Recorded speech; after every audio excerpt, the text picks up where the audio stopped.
नमस्कार, स्वागत है आप सभी का हमारो राजस्थान में। मैं हूं आपके साथ हर्षदा। सबसे पहले बात करेंगे अजमेर की, जहां युवती ने गैंगस्टर लॉरेंस बिश्नोई की फोटो लगाकर रील बनाई और हथियारों के साथ साथ फोटो सोशल मीडिया पर भी पोस्ट कर दी। प्रोफाइल पर खुद को लेडी डॉन लिखा हुआ था। सिविल लाइंस थाना पुलिस ने सोशल मीडिया पर शेयर हुए वीडियो और फोटो के आधार पर मंगलवार सुबह 11:30 बजे युवती को घर से अरेस्ट कर लिया।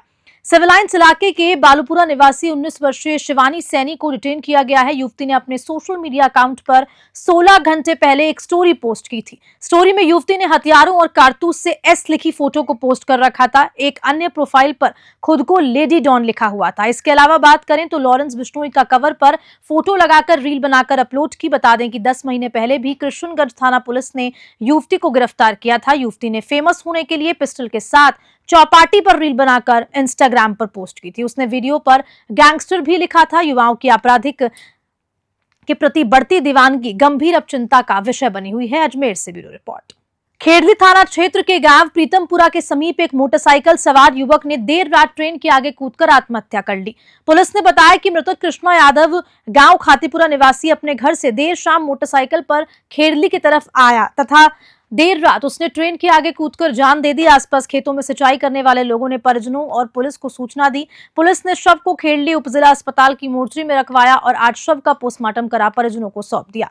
मृतक शादीशुदा तथा 2 बच्चों का पिता था। फिलहाल मौत के कारणों का खुलासा नहीं हुआ है। खेड़ली से अखिलेश शर्मा की रिपोर्ट। चाकसू नगर पालिका की बड़ी लापरवाही सामने आ रही है, जहां नगर पालिका ने लाखों रुपए की राशि से सुलभ शौचालय तो बनवा दिए, लेकिन उनकी साफ सफाई व देखरेख की कमी से शौचालय खंडर में तब्दील होते नजर आ रहे हैं।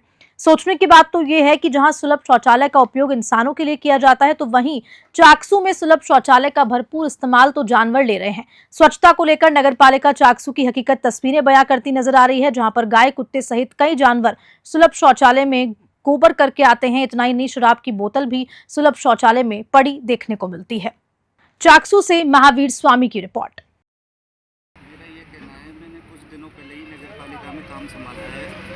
मैटर मेरे संज्ञान में नहीं था। आज लगभग 2 बजे के आसपास सफाई करा दी जाएगी। यदि कोई समस्या है, क्या कारण है, उसकी जांच कराई जाएगी। बंद क्यों पड़ा है, गंदगी क्या कारण है, उपयोग में क्यों नहीं लिया जा रहा है, उसकी मैं अभी निकल के चेक करता हूँ क्या मामला है और 2 बजे उसको सफाई करा के चालू करवा। सर, लाखों रुपए की राशि से शौचालय बना हुआ है, तो आखिर सफाई व्यवस्था में जो कमी देखने को मिली, इसका अहम कारण क्या रहा है? आबादी है वो भी बहुत है, शहर बहुत बड़ा है जी। और मेरे मैटर संज्ञान में नहीं था। मैंने कुछ दिनों पहले ही काम संभाला है और जैसे भी है मैं अच्छे से अच्छे काम करने की कोशिश कर रहा हूँ और कोशिश रहेगी कि अच्छा से अच्छा काम करके दिखाएंगे। आपका परिचय सर? जयप्रकाश नगरी, नगर पालिका स्वास्थ्य नगर। नमस्कार, मैं महावीर स्वामी न्यूज़ 21 से चाकसू से आज जो आपको खबर दिखा रहे हैं, जहां पर नगर पालिका के द्वारा लाखों रुपए की राशि से यहां पर सुलभ शौचालय बनाए गए हैं, मगर नगर पालिका प्रशासन यहां पर जो साफ सफाई करना वो भूल गया। तो आपको बता दें, जिसको लेकर यहाँ की जो लोग हैं वो नगर पालिका की कार्यप्रणाली पर एक नाराज़गी जताते नज़र आ रहे हैं, क्योंकि जब लाखों रुपए के शौचालय यहाँ बनाए गए हैं तो उनकी साफ़ सफाई क्यों नहीं हो रही है, जिसको लेकर हम बात करते हैं। यहाँ पर जो लोग हैं इनसे बात करते हैं। क्या मामला है सर? भाई साहब, ये है, यह शौचालय बना हुआ है, इसमें बहुत ज़्यादा सारी गंदगी हो रखी है जी। इसमें नहीं तो लैट्रिन कर सकते हैं, ना बाथरूम कर सकते हैं। इसमें जानवर घुसते हैं, सुअर, तो वो इसमें पूरी तरह से फैल। नगर पालिका क्यों नहीं सफाई कर रहा है? आखिर क्यों नहीं है नगर पालिका का ध्यान? नगर पालिका नहीं तो पार्षद से भी बात की है, उसने भी आके संभाला नहीं सफाई कर्मचारी ने भी ध्यान नहीं दे रखा जी। नहीं चेयरमैन साहब भी बिल्कुल सुन रहा नहीं है। बिल्कुल चारों तरफ से फैल है मामला यहाँ पर। अब क्या चाह रहे हो आप? हम तो ये चाहते हैं इसको सफाई होना चाहिए। आप क्या चाह रहे हो? या तो यहाँ सफाई हो रही है यहाँ? नहीं, बिल्कुल नहीं हो रही है सफाई। सफाई होती नहीं है यहाँ से। जरूर या तो इसको हटाया जाए या सफाई हो जाए यहाँ पर। हाँ। सफाई की व्यवस्था की जाए। लगभग कितने दिनों से ऐसा मामला चल रहा है? 5 साल हो गई। 5 साल? 5 साल से पढ़ाई। तो बनने के बाद में साफ सफाई 25 लाख रुपये लगाने के बाद में, इसमें डोनेशन खर्च करने के बाद में इसमें कुछ भी सफाई नहीं हुई। इसके बाद अब क्या चाह रहे हो? भाई इसकी सफाई हो और बढ़िया काम में आए। तो यह थे यहाँ के जो निवासी थे, इनका कहना है कि ये यहाँ सुलभ शौचालय की जो सफाई होनी चाहिए। जब नगर पालिका लाखों रुपए खर्च करके अगर सुलभ शौचालय बनाती है तो वो लोगों की, आमजन की सुविधा के लिए बनाती है, मगर जिस प्रकार से यहाँ पर जो नगर पालिका की जो लापरवाही सरकार के बेटी बचाओ अभियान के सार्थक परिणाम इन दिनों लगातार नजर आने लगे हैं। जी हां, शहरों के साथ साथ ही ग्रामीण क्षेत्रों में लोग अब बेटी का महत्व जानने लगे हैं। अलवर के खेड़ली क्षेत्र में एक ऐसा ही मामला सामने आया जिसमें पुत्री के जन्म पर परिजनों ने जमकर खुशियां मनाई है, जैसे कि एक पुत्र के जन्म पर खुशियां मनाई जाती है।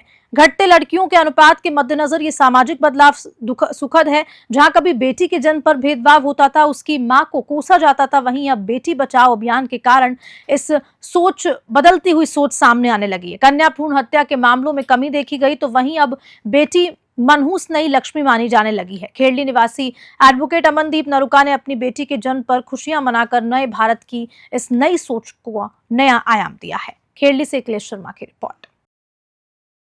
आज बड़े हर्ष का माहौल है हमारे परिवार में कि एक नन्ही परी का जन्म हुआ है, और ऐसे ही परिवार सभी के परिवार में एक नन्ही परी का जन्म होना चाहिए। घर के आंगनों में जब एक नन्ही परी घूमती है तो बहुत अच्छा लगता है। बेटी बिना इस संसार में कुछ भी नहीं है। जब बेटी पैदा नहीं होंगी तो लोगों के कहाँ से शादी होंगी, कहाँ से बच्चे होंगे, तो प्रत्येक घर में एक बच्ची का आगमन जरूर होना चाहिए। मेरी तो यही सोच है कि जिस घर में बेटी का जन्म होता है वो बहुत उसका आंगन खिला हुआ रहता है और घर में आनंद का विषय रहता है। जो लोग भ्रूण हत्या करते हैं बेटियों की, वो बहुत गलत है। बेटियों बिना इस संसार में कुछ भी नहीं है। सूरतगढ़ में प्रशासन की लापरवाही का मामला सामने आया। हजारों लीटर पीने का पानी महज विभाग की लापरवाही के चलते बर्बाद हो रहा है। तहसील गेट के आगे पानी का पाइप पिछले 1 महीने से टूटा हुआ है। खास बात तो ये है कि इस परिसर में तहसीलदार, एडीएम दोनों के कार्यालय इस परिसर में हैं और हर रोज टूटे हुए पाइप से पानी आता देखकर आंखें मूंद कर बैठे हैं। दोनों ही अधिकारी गाड़ी में बैठकर आते हैं और जाते हैं, लेकिन तहसील परिसर में आने वाले लोगों को भारी परेशानियों का सामना करना पड़ता है। सोचने वाली बात यह है कि ये टूटा हुआ पाइप सरकारी है या फिर तहसील परिसर में पानी का कनेक्शन पाइप, और ये सारा पानी पास में ही नागरिक सुरक्षा के कार्यालय परिसर में जाकर इकट्ठा होता है। उस कार्यालय में भी आने जाने वाले लोग काफी परेशान होते हैं। सूरतगढ़ से गोविंद भार्गव की रिपोर्ट। डीग कुम्हेर मार्ग स्थित पुलिस लाइन के पास आज एक सड़क हादसा हो गया। लोक परिवहन बस एवं बाइक की भिड़ंत में बाइक सवार 2 युवक गंभीर रूप से घायल हो गए। सूचना पर पुलिस मौके पर पहुंची व घायलों को डीग राजकीय चिकित्सालय में भर्ती कराया। एएसआई राजवीर सिंह ने बताया कि प्राथमिक उपचार के बाद 2 युवकों को भरतपुर रेफर किया गया। पुलिस ने मृतक का शव डीग चिकित्सालय की मोर्चरी में रखवाया है। डीग से पंकज शर्मा की रिपोर्ट। हमें करीब 1 बजे सूचना मिली थी कि एक्सीडेंट हो गया पुलिस लाइन के सामने भरतपुर रोड पर। तो हम आए गाड़ी लेके, तो 3 लड़के भरतपुर की डीग की तरफ से भरतपुर की तरफ जा रहे थे और लोक परिवहन बस भरतपुर की तरफ से डीग की तरफ आ रही थी। आमने सामने की भिड़ंत हुई थी। 3 लड़के मोटरसाइकिल बैठे हुए थे, जिनमें एक लड़की की मृत्यु हो गई। 2 घायल थे, तीनों को सीएससी हॉस्पिटल में। लोक परिवहन की बस है ना, उससे एक्सीडेंट हुआ है। चालक नहीं है, चालक नहीं है, चाबी छोड़ के फरार हो गए। मोटरसाइकिल भी यहीं पर ही और ये घटनास्थल पर खड़े दोनों वाहन, जिनको पुलिस लाइन डीग में खड़ा करवाया। स्वास्थ्य एक ऐसा मुद्दा है जो प्रत्येक नागरिक के 5 मूलभूत आवश्यकताओं में शामिल है। भारत सरकार और राजस्थान सरकार द्वारा समय समय पर चिकित्सा एवं स्वास्थ्य विभाग की प्रणाली को सुदृढ़ व आमजन तक निःशुल्क सेवा देने के लिए सरकार द्वारा कई बड़े कदम उठाए जाते हैं। वहीं दूसरी ओर बात की जाए तो राजकीय सामुदायिक स्वास्थ्य केंद्र घड़साना को पट्टे दिलवाने व डॉक्टर्स तथा नर्सिंग स्टाफ के पद बढ़ाने की मांग को लेकर आंदोलन चरम पर है। समाजसेवी मदन गेदर पिछले कई दिनों से भूख हड़ताल पर बैठे हैं, लेकिन अधिकारियों के कान पर जूं तक नहीं रेंग रही। ऐसे में आज पट्टे की मांग को लेकर मुख्यमंत्री के नाम खून से पत्र लिखा गया। वहीं धरनार्थियों के समर्थन में एनएसयूआई के कार्यकर्ताओं ने भी खून दिया। 16 दिन बीत जाने के बाद भी स्वास्थ्य विभाग सोया हुआ है। घड़साना मंडी के बड़े नेताओं की मौजूदगी धरने पर बिल्कुल भी नहीं है। सामुदायिक स्वास्थ्य केंद्र में प्रतिदिन 700 की ओपीडी होने के बाद भी क्षेत्र के 4 विधायक विधानसभा में मुद्दा तक नहीं उठाते हैं। खून से लिखा ये लेटर अब उपखंड अधिकारी के मार्फत मुख्यमंत्री भजनलाल शर्मा को भेजा जाएगा। वहीं अधिकारियों की सद्बुद्धि के लिए धरनार्थियों ने कल सुखमणि साहब का पाठ करवाया था। राजनीति चमकाने के लिए वैसे तो धरने पर कई नेता फौरन पहुंच जाते हैं, पर आमजन के स्वास्थ्य से जुड़े मुद्दे पर सभी ने खामोशी इख्तियार कर ली है। सरकार द्वारा नियुक्त सीएमएचओ, ब्लॉक चिकित्सा अधिकारी, सीएचसी चिकित्सा अधिकारी और भी तमाम विभिन्न निःशुल्क योजनाओं को आमजन तक नहीं पहुंचाया जा रहा है। इसी कारण आमजन निःशुल्क परियोजनाओं से कोसों दूर है। वहीं इस मौके पर धरना स्थल पर न्यूज 21 के संवाददाता निशांत सताना ने एनएसयूआई के कार्यकर्ता अरुण कटारे तथा राहुल अरोड़ा से खास बातचीत की। देखिए ये स्पेशल रिपोर्ट। राहुल अरोड़ा हमारे साथ हैं, जो लगातार मदन जी गेदर के साथ बैठे हैं, कंधे से कंधा मिलाकर लगातार धरने की सपोर्ट कर रहे हैं। इनसे जानना चाहेंगे, लगा पत्र लिखा गया है, कल मुख्यमंत्री को भेजा जाएगा, तो राहुल जी क्या कुछ कहोगे? देखिए, हमारे साथ हमारे साथी मेरे मित्र अरुण जी कटारिया आए हैं और ये जसलेरा जी आए हैं, इन्होंने समर्थन दिया है। हम इस बात से बहुत खुश हैं। जहाँ तक देखा जाए कि लोकल पब्लिक इतनी नहीं आ पाई, ये लोग मेरे भाई आए हैं, मैं आज खुश हूँ। थोड़ी एक नई ऊर्जा भी आई है मेरे में। तो जब तक पता नहीं मिलेगा बैठे हैं। तमाम लोगों से आखिरकार इसी नौबतागी की खून से पत्र लिखने पड़ रहे हैं, तो सरकार को बताने का काम किया जा रहा है। तो तमाम लोगों से अपील क्या करोगे अब? देखिए, जाग जाइए। हमारे जैसे बाद में शायद आपको लड़ने वाले ना मिले, अभी भी मौका है, जाग जाइए। बिल्कुल अपील की गई है, समय रहते हैं जाग जाएं। आखिरकार ऐसा ना हो कि आपको जगाने वाला कोई ना मिले। आखिरी ऐसी नौबत आ गई है कि खून से सरकार को चेताने का प्रयास किया जा रहा है। अगर बात करें गड़साना राजकीय सामुदायिक स्वास्थ्य केंद्र के समक्ष 16 दिन से लगातार जो धरना चल रहा है, मुख्य रूप से मांग है कि राजकीय सामुदायिक स्वास्थ्य केंद्र को पट्टा कैसे दिलवाया जाए। आखिरकार सबसे बड़ा सवाल, और सबसे बड़ा सवाल इसलिए कहना चाहता हूं क्योंकि गड़साना की जनता है जो बिल्कुल सोई हुई नज़र आ रही है।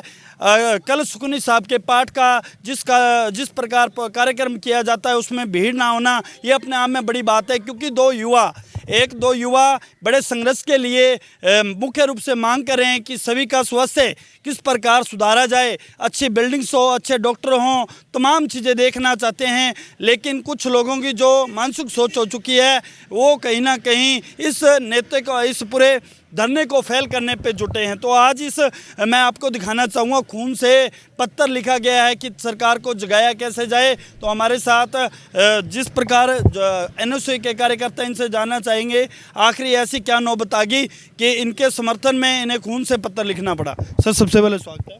बहुत बहुत धन्यवाद आपका भी, आप आए और आपने मैं कवरेज किया। तो आज खून से पत्र लिखा गया है, सरकार कहीं ना कहीं सोती हुई नज़र आ रही है, क्या कहोगे? देखिए, हमारे दो साथी पिछले 15 दिनों से 16 दिनों से लगातार धरने पे बैठे हैं। अगर सरकार सोई हुई नहीं होती तो इनका काम 16 दिन पहले ही हो जाता, 2 या 3 दिन के अंदर।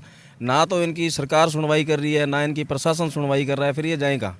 कोई घर का इनका कोई पर्सनल मुद्दा तो है नहीं। जनता के मुद्दे को लेके ये बैठे हैं। हॉस्पिटल का मुद्दा है, हॉस्पिटल के पट्टे का मुद्दा है भी, ताकि लोगों के बच्चों का सही इलाज हो उसके। अगर इन चीज़ों पे ही अगर सरकार सुनवाई नहीं करेगी तो अपने क्या उस सरकार से अपेक्षा रखते हैं कि वो कोई ढंग के बजट या ढंग का सिस्टम अपने लिए लेके आएगी? तो इस चीज़ को, सरकार को जगाने के लिए, सरकार की आंखें खोलने के लिए आज हमने NSUI ने खून से लेटर लिखा है ताकि उन तक हमारी बात पहुंच सके और वो हमारी जो मांग है उसे मान सके। बिल्कुल, सबसे बड़ा सवाल ये भी बनता है कि जिस प्रकार 16 दिन से धरना चल रहा है, तमाम लोगों को इसकी जो तमाम जानकारी है, लेकिन सबसे बड़ा ये सवाल है कि जो नेता हैं, यहाँ के स्थानीय नेता हैं बड़ी पार्टियों के, वो कहीं ना कहीं इन धरनों से दूर होते हुए नज़र आ रहे हैं। तो ये मतलब एक सामाजिक मुद्दे को लेकर लोग हैं क्यों नहीं इकट्ठे हो रहे हैं? और अगर बात करें किसानों पे, राजनीति चमकाने के लिए तमाम जो नेता हैं वो तहसील मुख्यालय के समक्ष पहुंच जाते हैं। तो इस पर आप क्या कहोगे, किस प्रकार लोगों से अपील करोगे? देखिए, ये एक बहुत बड़ा दुर्भाग्य है कि एक जनता का मुद्दा होने के बावजूद ना तो जनता आ रही है और ना बड़े नेता आ रहे हैं। ठीक है, तो ये मतलब बहुत ही दुर्भाग्य की बात है। हम लोग गड़साना से लोग बार बार से आके यहाँ पे इनको धरने पे समर्थन दे रहे हैं और लोकल के जो लोग हैं वो अभी तक आए नहीं हैं। अब या तो उनकी मानसिकता ये है कि हम इस धरने पे आ गए और ये सफल हो गया तो क्या पता ये राहुल और ये CM बन जाएंगे, क्या पता ऐसी कोई मानसिकता हो तो हो सकता है वो ना आए। बाकी ऐसा कुछ नहीं है। ये एक जनहित का मुद्दा है। आपके भी बच्चे हैं, इनके भी बच्चे हैं, किसी को भी हॉस्पिटल की ज़रूरत पड़ सकती है। तो सभी को इनका तहे दिल से समर्थन करना चाहिए, कंधे से कंधा मिला के साथ में। ये कोई इनका कोई पर्सनल मामला नहीं है। अगर वो नहीं आ रहे हैं तो आने वाले टाइम में उनको ही इस चीज़ का खामियाजा भुगतना पड़ेगा। पर जो लोकल नेता है उसका सबसे पहली प्रायोरिटी बनती है कि जनता हर चीज़ में परेशान होती है, पर जो नेता होता है उसका काम ही यही है धरना। मान लो ये चीज़ें हैं तो वो ही नहीं आएंगे तो फिर इनका हौसला कौन बढ़ाएगा? तो एक बात मैं जानना चाहूँगा, जिस प्रकार 2 युवा बड़े हौसले के साथ इस धरने को 16 दिन से मैनेज कर रहे हैं, पूरा संभाल रहे हैं, अब आखिरकार इनके हित में क्या कुछ आप अपील करना चाहोगे तमाम लोगों से? देखिए, मैं तमाम लोगों से हाथ जोड़ के यही निवेदन करना चाहूँगा कि ये युवा, ये जो बच्चे ये आपके हैं, गड़साना के बच्चे हैं, ये किसी और कोई और क्षेत्र के लिए तो कोई इनकी मांग है नहीं, गरसाना के लिए मांग है। तो मैं सभी जितना क्षेत्र लगता है गरसाना को नज़दीक में सभी को यही कहूँगा कि आप आके इनके साथ कंधे से कंधा मिला के खड़े, इनका समर्थन करें ताकि इनका भी हौसला बढ़े। कोई ये आपके आने से कोई ये नहीं है कि ये कोई सीएम पद पे पहुंच जाएंगे या कोई ये चेयरमैन बन जाएंगे। ठीक है, इनकी शुरुआत है, आप इनका हौसला बढ़ाएं। बहुत अच्छे मुद्दे को लेके ये दोनों भाई बैठे हैं और एक तो आज अनशन पे बैठा है मदन गेदर। कल को मान लो उसका भी परिवार है, उसके भी बच्चे हैं, कल को उसको कुछ हो जाता है, वो आप लोगों के लिए बैठा है। ठीक है, उसके पास में भी कोई कमी नहीं है, कोई समस्या नहीं है, कोई हर साधन संपन्न व्यक्ति है वो, पर वो आप लोगों के लिए, जनता के लिए वो आज अनशन पे बैठा है। तो आपको उनका साथ देना चाहिए। हम लोग गरसाना से आए हैं और NSUI पूरी राहुल के साथ और मदन गेदर के साथ में खड़ी है। जब भी ये लोग हमें आवाज़ लगाएंगे हम इनके साथ कंधे से कंधा मिला के साथ खड़े मिलेंगे।